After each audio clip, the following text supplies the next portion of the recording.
I found this badge, but I think it might be too late to change the name of my channel.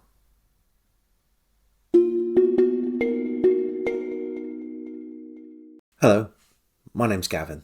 This is Genre Books, and this is the final of my book hauls before embarking on that long journey of self-denial, abnegation, abstinence, sacrifice, vicious idea cooked up by Criminoli, the Read What You Won't challenge.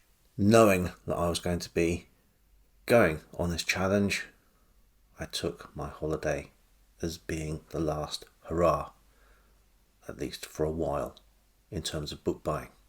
I'm recording these out of order, but hopefully by the time this comes out, my videos for Astley's Book Farm and Sedba are already on the channel, but these represent the last of the books that I'm buying for a bit. And they represent the books I bought in Haworth, in Yorkshire, and down the road in Hebden Bridge. And I wish I had found this shop in Hebden Bridge first, because there were a number of books I left behind, but I think I picked the best ones they had on offer. And some of these books are going to be germane to my looking at underground civilizations, lost continents, mysterious ancient societies, etc., etc. And that is the case for the first book, King of the World's Edge by H. Warner Munn. This is an ace paperback, originally published, I think, in serial format in 1939. This is a mid to late 60s reprint and deals with a lonely, half-starved band of adventurers who have been cast out of their homelands by hordes of invading marauders, and they come to an unknown world as strange, as fantastic, as wonder-packed as the legendary Atlantis. A little more on the sword and sorcery side, perhaps, than the Munn. This is The Wizard of the Mora by Lynn Carter, telling the story that at the dawn of civilization, Thongor the barbarian is fighting the world's original master race of serpent people. So yeah, that's going to be right up my street in terms of lost civilizations. And I got the sequel as well, Thongor of the Mora. A year ago, maybe 18 months ago, I read A Warrior of Larn by Gardner F. Fox and enjoyed it, even if it is incredibly derivative of Burroughs' Princess of Mars. But I have the sequel, Thief of Larn. No Frank Frazetta cover this time, but I think Gary Morrow does a very credible job. A Digit Books paperback.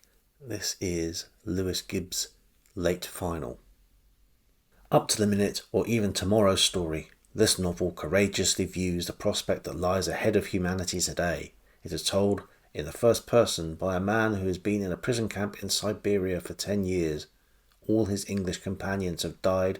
Suddenly he is released, full of fears and reluctantly free, and dropped without means of identification from an airplane over England.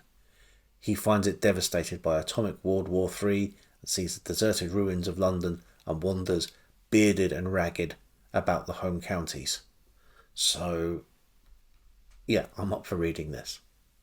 Belmont science fiction from 1965, James H. Schmidt's A Tale of Two Clocks. When men without souls join forces with living machines, is there any hope for humanity? From 1963, from Ballantine Books, The Explorers by C.M. Kornbluth. So, after Kornbluth had died, I think this is a reprint of his 54 collection of short stories.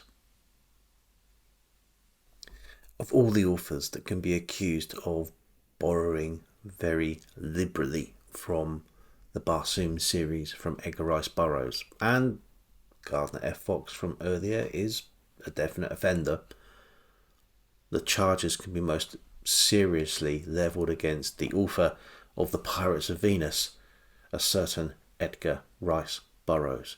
This deals with Carson Napier, who is on his way to Mars but gets diverted and ends up in Venus, and has a number of adventures on Venus. Another Digits book, this time from an American author and one of my favourites, Frederick Brown. I've not read this one yet. This is Project Jupiter. The year is 1997. The Moon, Mars and Venus have already been conquered. Jupiter is the next goal, but money for the expedition must come from Congress, when there is tremendous opposition being offered by the conservationists, who are very earthbound in their views. Now, this is written in the far future, or written about the far future of 1997. I should imagine if this was written about the even further future of 2024, most of Congress would be opposing this mission purely on the grounds that they believed the Earth to be flat. And a little occult fiction fantasy, Abraham Meritt, A Meritt, Burn Witch Burn. The man in the hospital room died a terrible death, slowly and in agony. His eyes were open, and on his face was an extraordinary expression of terror, of fear mixed with horror. There was nothing all the resources of medical science could do for him, not even to diagnose his disease. There was no wound, no mark, nothing, except little globes of phosphorescence in his blood. And if I know Abraham Meritt, those little globes of phosphorescence will be described as lambent at some point. And suddenly, at the last moment, a low chuckling sound came from his throat, an inhuman laughter of the devil. I had not entirely forgotten it was Victober, and although I won't be fitting this book in for this Victober, I'm certainly holding this one over for the next time. This is Mrs. Halliburton's Troubles by Mrs. Henry Wood. No dates in this. I will see if I can find out a little about it. This looks like early 1900s reprinting, but the spine has seen better days, but the text block seems to have held up quite well. So yeah, I'll enjoy getting to this one. Anyone who's seen more than a couple of my videos will know I would not have been able to pass the chance up when I saw this book in the wild. It's been a while since I have seen it. This is a new copy, but it's an old book from I'd say the mid-90s, early to mid-90s. But one of his I've not read. Jeff Dyer, But Beautiful. This is his book about jazz, and specifically Charlie Mingus, Chet Baker, and a few others. It's not quite fiction, it's not quite non-fiction, it is somewhere in between. So I have heard, but I've not read it. So maybe something for not quite non-fiction November, and I'll give my thoughts. That was Hebden Bridge. Haworth was a little bit annoying in terms of bookshops. There are 3 bookshops in Haworth. Whilst we were there, 2 of them did not open. One of them, Daughters of Hatchard and Daughters, is only open on a Friday, Saturday and Sunday, which, given we were there from Monday to Thursday, is frustrating. But those are the opening days. The other second-hand bookshop was supposed to be open, at least on the Wednesday and the Thursday, but never seemed to. Again, annoying, but probably a saving grace for my wallet. The third bookshop, however, was open, and that is Haworth's indie bookshop, Wave of Nostalgia. Not a second-hand bookshop, but with a nice selection, and again, going outside of my comfort zone to buy a new book, I got The Witch by Ronald Hutton, which is a history of the witch. But I need not have despaired. Dragged into a retro vintage clothing shop, I was taken with what looked like a cupboard full of books and turned out to be a cupboard full of books. Not much room to move about, and not a lot of the books ones I would have contemplated, but I came out with a clutch of candidates for next year's BookTube events. In fact, by accident, this vintage clothing shop had a better Weston section than most bookshops, and I got two Max brands, the Timble Gulch Trail and Speedy. And something which will either be for June on the Range or possibly for Garb August is Hanging Justice by Jake Logan. This is from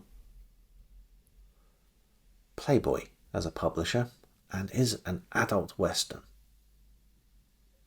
More traditional Western now, and a Hodder and Stoughton Yellow Jacket, a Jackson Gregory Western, The Mad O'Hara of Wild River, published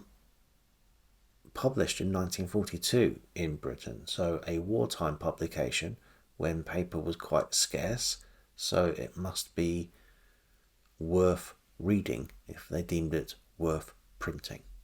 From Pinnacle Books, and I don't have the other books in this series, but when I saw this and it was in very good condition, I thought maybe dip my toe.